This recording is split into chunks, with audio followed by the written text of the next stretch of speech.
ఓం సాయిరామ్. ఈరోజు సాయి స్ఫూర్తిలో తన భక్తులు కొలిచే చోట బాబా నివసిస్తారు. తాను సృష్టించిన మానవులను తన దరి చేర్చుకునే మార్గం దైవమే సూచిస్తారు.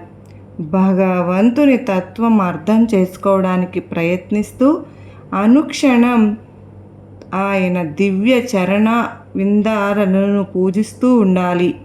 ఆ విధంగా బాబాపై దృష్టి నిలిపితే బాబా కూడా మనపై దృష్టి ఉంచుతారు, దయ చూపుతారు. 2-3 భక్తులు కలిసి బాబా దివ్య గాథలు చెప్పుకున్నా, నామ జపం చేసుకున్నా, లీలలు గానం చేసుకున్నా బాబా వారి మధ్య ఏదో ఒక రూపంలో చేరుతారు. ఇలాంటి భక్తి మార్గమే అన్నింటిలోనూ చాలా సులభం.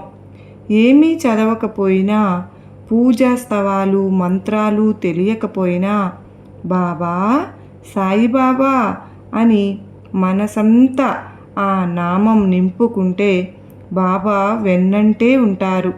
అఖండ నామ సప్తాహం, చరిత్ర పారాయణం వంటి కార్యక్రమాలు కలిసి ఆచరించే భక్తుల ఎడల బాబా అద్భుత కరుణామృతాన్ని కురిపిస్తూ ఉంటారు. మనందరం అలా చేసుకుందామా?